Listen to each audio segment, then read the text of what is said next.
Hello and welcome. I'm your host, Alara Sage, creator and founder of Ecstasia Academy, which is the school of power and creation. And I'm also a mentor for high-level leaders. I activate and transform them from the state of hustle, from the state of performance into power, presence, and impact. And today on our show, we have a special guest. David Eferiot is the founder of Aphid Vines, an organic champagne importer based in Atlanta. He's also the managing principal of the Avid Group, a group coaching firm guiding leadership teams through scale, transformation, and uncertainty. David, welcome. Pleasure to be with you, Alara. So I love to start this off with, what is the thing in your business or in your life, your personal life or your entrepreneurship that you want to celebrate, that has perhaps been one of your glorious moments or your greatest gifts or your highest achievements? I'm fortunate to have had several, and they span the different kind of chapters in my life. But if we focus this on business, I would say that they include really launching a company from nothing to being on the Inc. 5000 list for 6 years in a row, principally on the basis of a solid, wonderful product and subscription-based business, where we helped individuals interact with the U.S. stock market, making decisions using alerts and signals and indicators to create strategies for buying and selling. And that technology was licensed to very large online retail brokers at the time, to E-Trade, to TD Ameritrade, to Interactive Brokers and the like, and put us on extremely solid, ground for growth and scale. And then other highlights in my career have been, both of that was a 20-year journey, and then the journey of which there was some overlap in joining the Entrepreneurs Organization, EO, and then having the privilege to lead it as its chapter president here in Atlanta just a couple of years ago. And what a privilege to be able to lead other leaders and move a chapter, for the better through the course of the year, in being a resource to what our mission is, which is to create these spaces to connect and grow among peer entrepreneurs who are lifelong learners, and in an environment that's full of trust and respect. It was a highlight. Following that experience in leadership, I also then was a glutton for taking the helm and bringing a international global conference to Atlanta the next year, under the theme of perseverance, which is a strong, heavy loaded word for me. And for 3 days of learning in Atlanta from all over the world, where we brought speakers that were just amazing, and to talk about the power of perseverance in their lives and the routines that help them persevere across family, business, and personal. And that probably too was a very recent and meaningful achievement. Beautiful achievements, and I deeply desire to celebrate you and the 20-year, scaling that business from nothing to what you achieved, the leading of other leaders, which is such an impactful and intimate space, as well as your big event. And perseverance is a delicious word. I don't know if you've ever heard of The Gene Keys by Richard Rudd. No. It's a beautiful journey into self. And I have what's called one of the gene keys of perseverance. So I have a very intimate experience with perseverance, but I would love to hear yours, because it sounded as though you had an emotional relationship to the word perseverance. Yes. So it's somewhat rooted in the way that I've raised my children and the way our family operates. gosh, I mean, there's a bloodline related to this as well. When I think about the journey that my grandfather had, escaping a one place in the world from revolution in order to arrive, in America with my dad. Perseverance is the definition that we used for the conference, and it's my stamp. It's my version of what perseverance is, and it comes from part of the trifecta of Angela Duckworth's grit, passion, and perseverance. But perseverance for us and for the purposes of this conference, even kind of left a little bit of how she defines it. It's simply perseverance is the daily commitment to meeting our better future version of ourselves and our businesses. And this daily commitment is a routine. It's like an atomic habit. It's the habits and the routines that we get to curate and that we get to shape and choose and form that lead us to better versions of our businesses and better versions of ourselves. That relationship between where we are now and where we want to be is a healthy one. And it's judged by how well we curate these routines. And these routines can are rooted in the basis of wellness and health, what we eat, how we sleep, our exercise routines. These build the bridges to our better versions that we're going to meet, drop off the keys and go, hey, there you go. I did my part. Now it's yours to meet the guy that's 10 years ahead of us. And it's the same with a business in terms of a growth plan. Like, what is the vision in 5 years, and how could we market in 3, and then show, a path for each year that we want to reach and achieve to get there.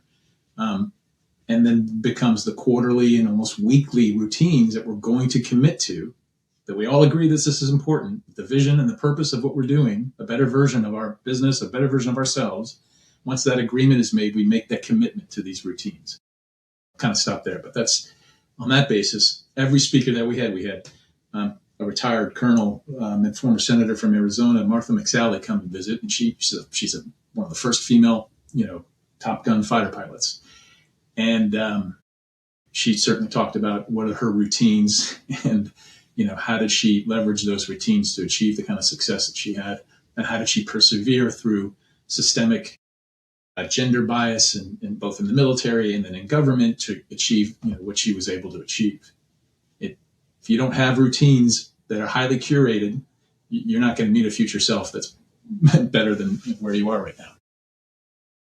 Yeah, definitely. Perseverance to me is very much how we show up in those moments where it's not looking like we want it to yet. We set out these goals, we set out our desires, our intentions of what we want to create. And we have to build that, just as you said, day by day in those little commitments and actions, the strategy that we use to get there. And along the way, we generally reach some challenges. We generally face parts of ourselves that we have to address and let go of, and move through conflict and move through different resolutions. And perseverance to me is how we show up in those moments, right? Because it's easy on the days that everything's going right to believe in your own dream. But the greatest inventors, they're the ones who persevered, the thousands of times they failed and everybody told them that they were crazy. Everybody told them it wasn't possible. And the perseverance was, a level of delusion that they would reach that goal. They would succeed in those moments when they feel that everything is falling apart and nothing is going right.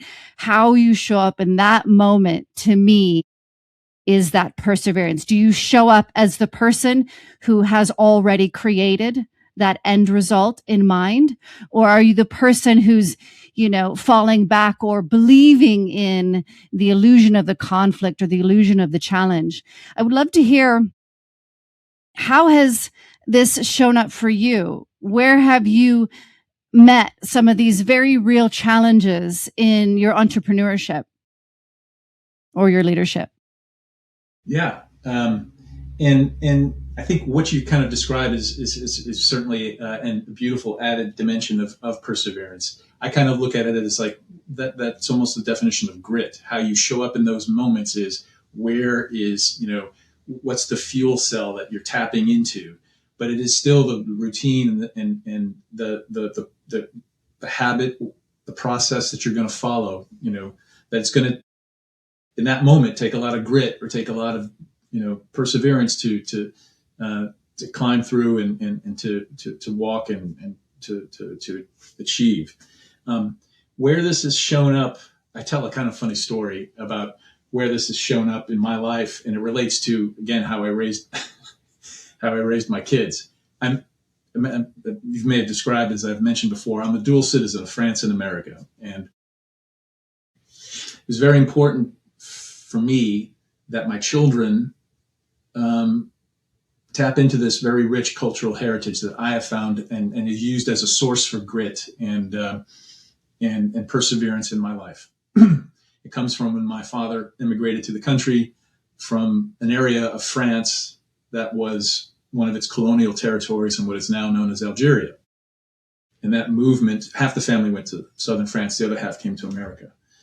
And as I said, it's very hard to have a parental language imparted to children. Most children take the maternal language and they run with it. So I had to build environments in the house when they were growing up that included as much contact with French elements as possible. That meant music, that meant movies, that meant if you sent a little peluche or a toy stuffed animal that talked, I would say thank you, and I would return it, get the Canadian version that spoke French at, not on sale and twice the price, and put it in front of my child and be like, okay, this is who you're going to talk to, or this is the gift from Aunt whomever. But it also meant having a young jeune fille au pair, a young au pair, not young, but just an au pair from France who lived with us every year. A different one every year. And this was all during their, as they would grow up. And the pact, this was I work on agreement and commitments, whether with my clients or raising my kids. And though we wouldn't necessarily have agreement on French is important, I made the commitment on their behalf and mine to say, we're going to have French in the home. And frankly, when you come home from school, you may take an hour of French at school. That's great, but it's nothing. You will starve unless you can ask for what you need and want at home until mommy comes home from work. And I worked from home growing a software company. My wife, worked in an office. And so these kids quickly realized, darn it, I can scream and cry and do whatever I want, but if I really want something, I'm going to have to ask for it in French. And this went on for years. And at one point I was like, when the complaints were at their peak, I pulled out my phone one day and I was like, look, this was before they had their own devices, but I would say, you're not going to believe this, but just to tell you how important this is, not necessarily to me, I got off the phone. I hit this app, I dial in an access number and I get a code and I make a call and I'm able to speak to the future versions of yourselves. And do you know what they tell me? They're like, what? They say, thank you, Daddy. They cannot stop thanking me. And the reason why is because the youngest one has her toes in the sand, in the Mediterranean with our family over the summer and is having a blast with her cousins. The older one, you're telling me, I get thank yous all the time from the job opportunities that you have, what you've taken in terms of your studies and how you've translated that into a job. It's just fantastic. I love talking to them. I say, you're welcome, sweethearts. I can't believe it. And I talk maybe once every 6 weeks and that's it. They're like, well, can we talk to ourselves? Where does that make sense? Of course you can't talk to yourselves. I mean, it just doesn't make any sense. I took a hit later in life in terms of my credibility as a parent, but it was a trade-off because they, for whatever reasons, they continued to not only take the French, but actually realize these things that I had told them once. My youngest spent the last 3 summers in France. My oldest studied abroad for the year and is set up to become, graduate with an architecture degree and start work in France. I mean, these are real things that what it left me with. You have to be this is a very powerful exercise, and you have to be careful about what you actually envision for someone else besides yourself, such as a child. But in this delicate balance, I was able to, paint a picture of the future for them. And then, now I make it a point to not say anything there are no more rules about French, whether they speak another word in their lives or not. I know it's in them, and I know that they value it, and I don't have to say another word about it. In fact, the more that I do, it just doesn't, it doesn't work anymore, because it's theirs to do with which they please.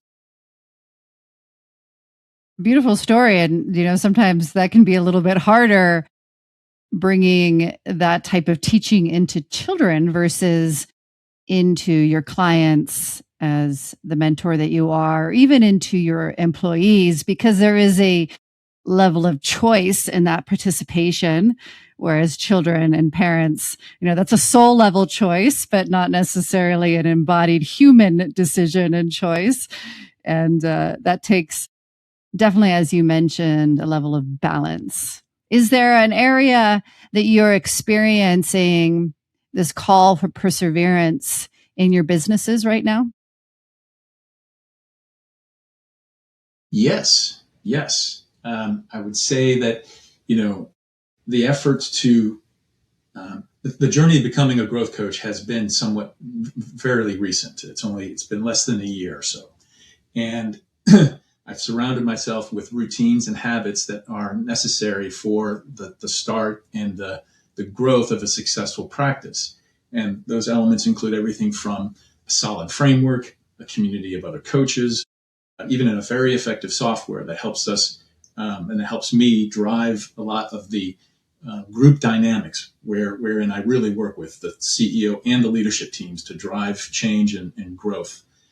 Or it's profit, or it's freedom, gaining back time for the CEO and for the leadership team, so that it's not costing themselves. We want to arrive at better versions of the company and ourselves and the leadership team in doing this.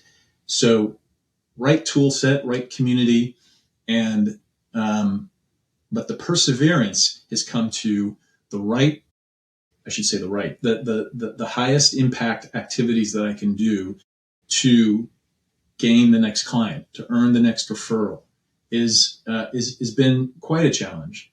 When I had this, with the software company, we had an excellently rated, tool and a fantastic service around it, and it was, I don't want to say easy to sell, but it aided in the sales process. And now I'm the product and the service. Yes. And it turns out, I'm not the best marketer of my own, self. And so I've had to have conversations with many inner voices and head trash that I've had to remove, conversation at a time. And I don't necessarily always identify who the voice is, but it is sometimes just these voices where I have to say, okay, let's give you the chair.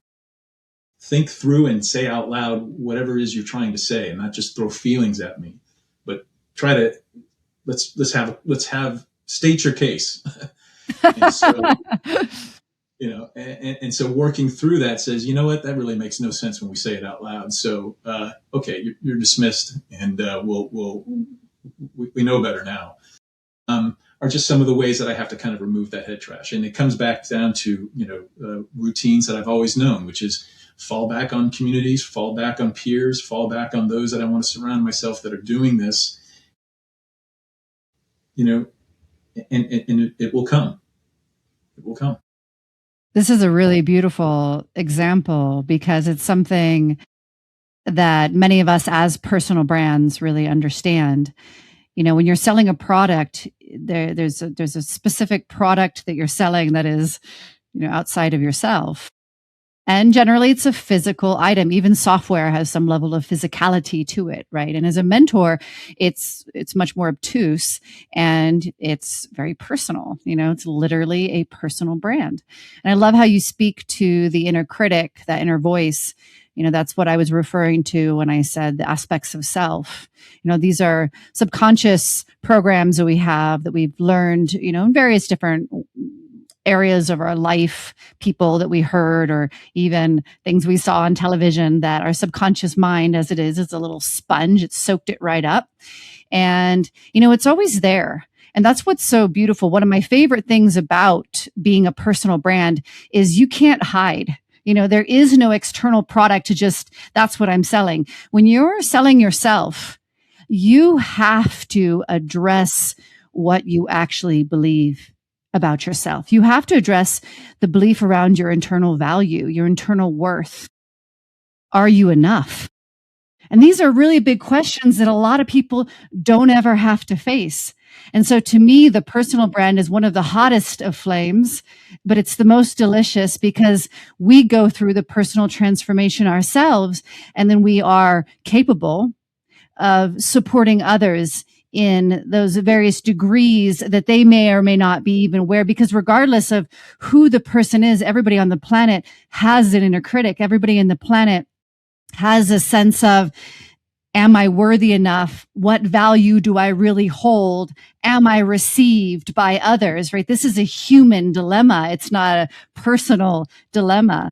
So that level of perseverance that you're speaking to, I'm sure has helped you lead these other leaders. Is that right? And can you, speak to anything like that?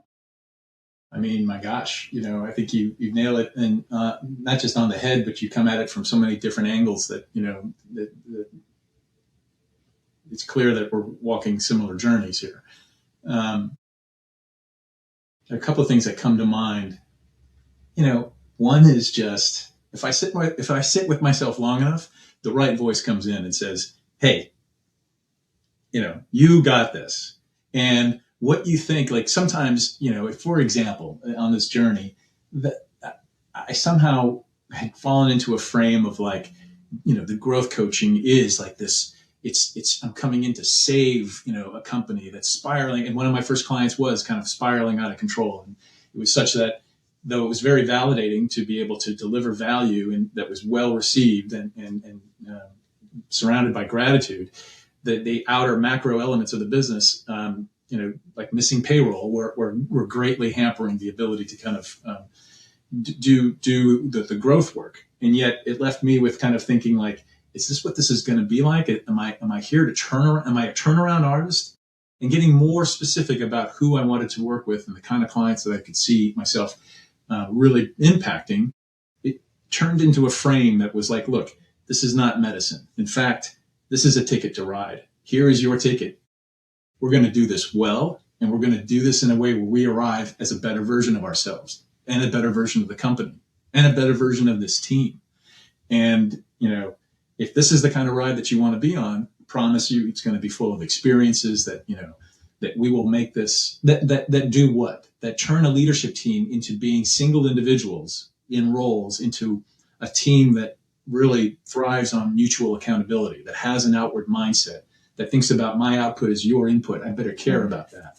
Yeah. And the fact that as curators and custodians of this business at this level, we're here to solve the problems that can't be solved departmentally below in the company. They rise to this level because they involve a certain kind of orchestration, coordination that we had better be able to solve. And if we're not, we're clearly where we are with my clients when I start, in a gap where it's not happening. And I tell every CEO, that I start the engagement with is like the answers to where we're going to be going over the next 90 days, over the next, 6 months, they're in this room and they're in your leadership team. And the only reason we're not able to get to them clearly is because there is some kind of psychological safety. There is some kind of trust, or there's the lack of vulnerability that's needed that we're going to start to inject in here in order that people start to see themselves as, as mutual custodians of what we're doing here. And we'll get to a level of agreement and commitments that then start to unlock, a safer space to connect and grow. And once we do that, then the rest of how a business operates, KPIs, quarterly priorities, and right people in the right seats even, will start to shake out and make sense. That is so delicious. You literally are speaking to something I spoke to yesterday, where we're moving from hierarchy into synarchy, where we work as a team, no matter what our positions are, through a level of safety and vulnerability, a level of connection, a level of the ability. Synarchy. From hierarchy to synergy? Synarchy. What is synarchy? It's just what you said. It's the ability to work together This is actually a word from Richard Rudd, the man that I told you earlier in the conversation. So this is where our world is moving. It's moving from hierarchy, where there's one person in control that dictates what everybody else does, to a place where we're co-creating, right? We are listening to each other. We're in presence. We're in vulnerability. We're in a state of safety where each individual genius of each person, because of the safety and the vulnerability, gets to blossom. And, when that happens, we're all at our best and we're all connected to each other. And we are all aware of not just, as you said, what we're outputting, but also, as I love how you put it, that our output is somebody else's input. We're aware of how our actions and our presence and our words and everything that we're doing is affecting others individually, as well as the team at a whole. It is truly a co-creation.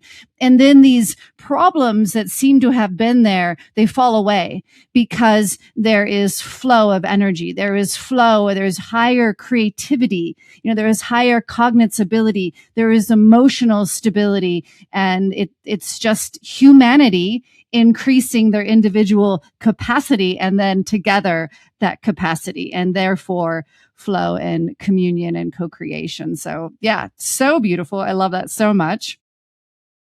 I would love to ask you, this has just been a delicious conversation. I've adored it. Where do you think is your next edge? So what I mean by that is, where do you feel that you have this potential for increasing your own capacity? Maybe it's just a knowing that you have, or it's something that you're actually working on, that you feel that, that feeling like it's an edge, that there's something there for you that's uncomfortable, right? Because of course, in our discomfort is where we grow. So the question is kind of like, what's the area of discomfort that I tap into, or that you're ready to? Yeah. Where's your next area of growth that you feel called, that's uncomfortable? Yeah, it's into, it's very much into these different arenas with clients, to be able to, and I come back again. I mean, it was extremely validating to be able to find a client outside of my fintech background and be able to say, like, is my value only related to what I can do within an industry that I know? And being able to go into my early clients that were well outside of my industry, was empowering to say that, look, the elements of business and trying to scale are there's enough commonality here.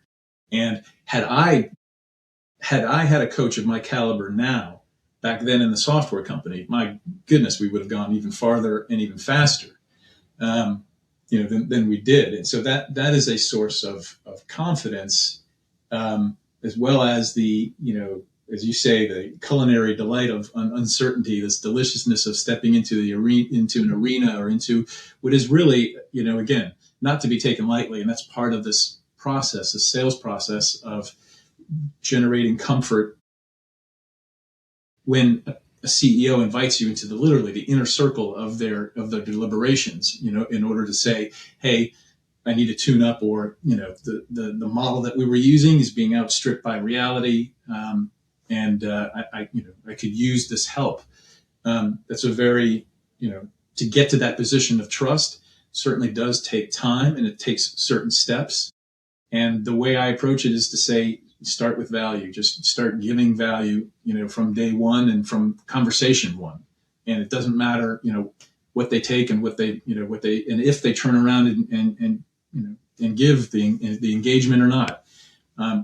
I feel authentic by being able to at least say, with every interaction, I'm delivering value. I'm trying to show a way. That is an area of not discomfort, but it is an area of continuous challenge. To be it comes from having and staying in an abundant mindset, but then, being abundant, but then being practical about, this is something relevant that can help you. And with every conversation you have with me, here that is. And I feel like it takes a level of ability to listen and a capacity of presence, Because if these people are just coming to you and you don't know a lot about them, right? You have to be able to listen and know intuitively on some level from yourself, whether you call it intuition or not, what value they truly need, right? What is the value that is going to serve them? When we know somebody for a long time, or we know, more detail, that can be easy. But if we've just met somebody, bringing forth that value, it requires that ability to really hear what they're saying and be fully present to their situation, both the spoken and the unspoken. It's, yeah. It's very much around sometimes conversations I have about, pairing wine with food and trying to understand, like, somebody, it's not so much for me to say, hey, I chose something and try it. It's more like I'm listening to you in terms of what do you like about the dish? What sounds good to you on the menu? Or in times where I love to cook and I make a menu, what is it that you enjoyed the most? And that's one level. Another one could be, we all meet around my table or something and someone's talking about a recent trip to France or to Alsace or Germany or someplace. And it's like, oh, okay, well, did you have some wines that look like this? And yeah, it just comes down from, as you said, from listening and then being able to intuitively say, where are you on this journey? And again, bringing it back to a client and a CEO, it's just what do they feel they need? Are they growing and profitably growing, but at the expense of their health? I mean, that's a freedom that's being given up for something, and it had better be worth it. Or frankly, it never really is in my mind. So, how do we correct that? I love the analogy of comparing the wine with the food. That's wonderful. Is there any last thing that you would like to comment, mention? What's your favorite food? What's my favorite food? Oh, I really love wild caught salmon when it's done well. It's just something I even adored it when I was a child. It's such a strong fish, but it has so much flavor and I just adore it. Not always. Sometimes it's not cooked the way I like it and then it just tastes really fishy. But when it's done well, I love it to death. Okay. So I would say, great, I'm going to make a salmon dish for Alara. The prep for that is to take a beautiful, not farm raised, but wild caught piece of salmon, skin on.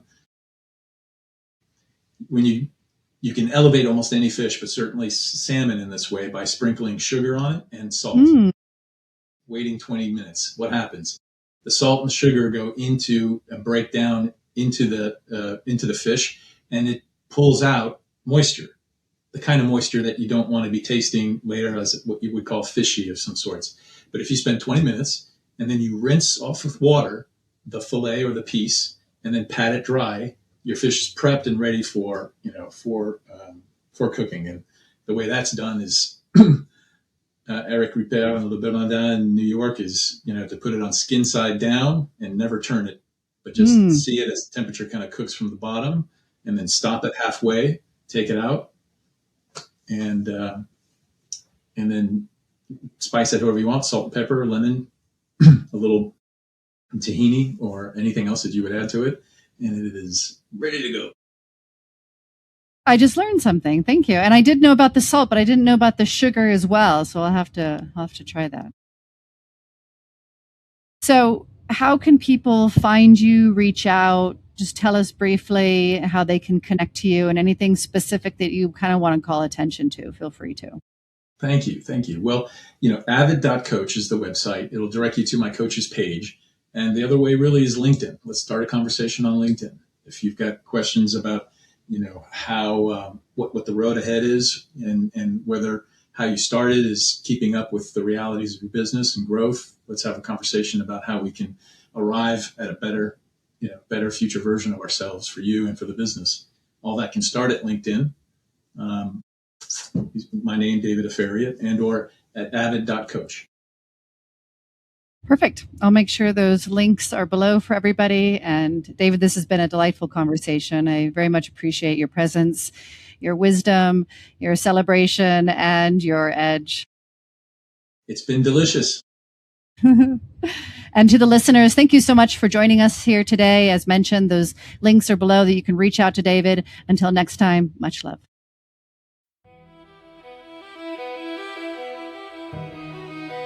Thank you for listening to the Sacred Sadist Podcast, From Bound to Liberated. Connect with us on Instagram at The Sacred Sadist or on YouTube at Alara Sage. Until next time.